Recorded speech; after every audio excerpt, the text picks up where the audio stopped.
Humans are ecosystem engineers, which means we are one of several species of animal that can create, significantly modify, maintain, or destroy a habitat, or alter the productivity of that habitat.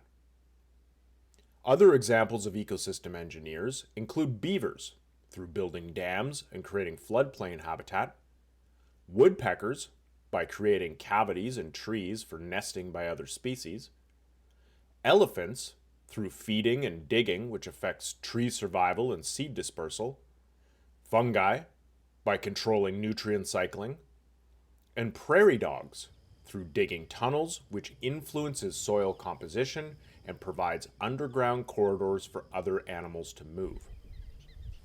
However, no other creature has modified as much habitat as humans over the last couple of hundred years. In fact, we are currently living in the Anthropocene, a new geological epoch where humans are causing the sixth major extinction of life on Earth.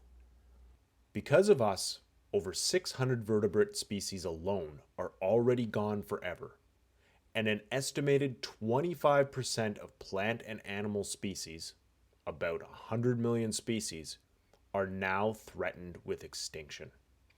We have created a world where livestock makes up 60% of the biomass of all mammals on Earth, followed by the 7.9 billion humans at 36%, and wild mammals comprising the remaining 4%. Domesticated birds, like chickens, make up 70% of the biomass of birds worldwide. Changing these trends involve changing our mindsets, values, and lifestyles so that we can fix our relationship with nature, develop an attitude of respect, and stop being the problem and instead be responsible for the solution. Luckily, in a lot of cases, nature is resilient and can fix things better than we can. We just have to fix it enough so that we can let nature do the rest. We advocate for local engagement so that people will connect with the environment and understand their impact on it.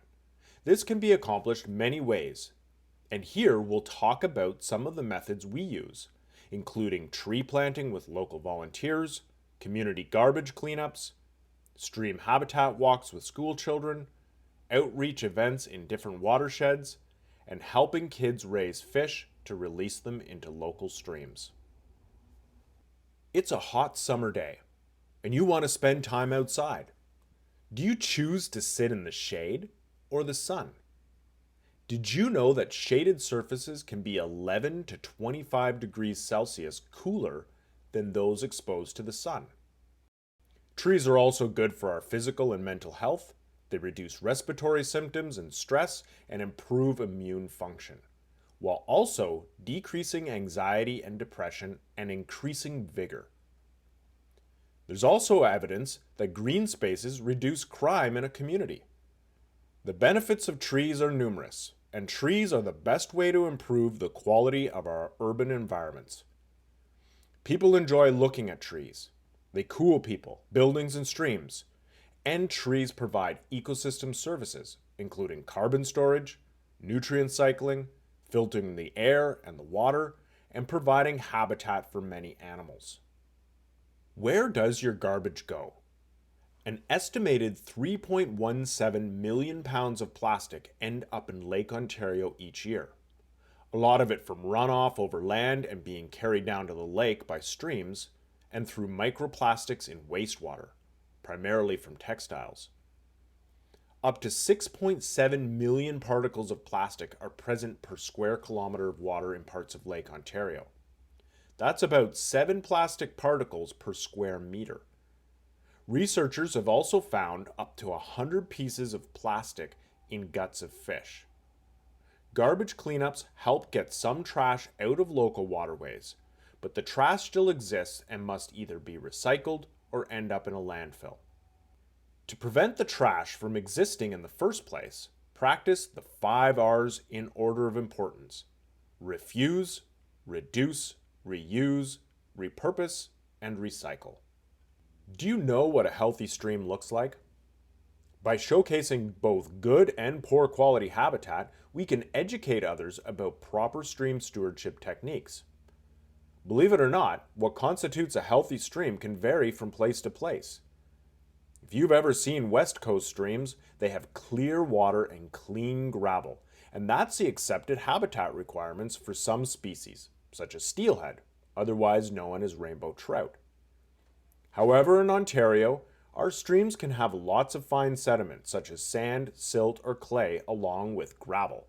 Yet we have large populations of naturalized steelhead that have adapted to our local conditions. Sometimes log jams are still considered a blockage for fish migration and are removed under the assumption that fish cannot pass these structures. However, water still flows through them. They are not impermeable.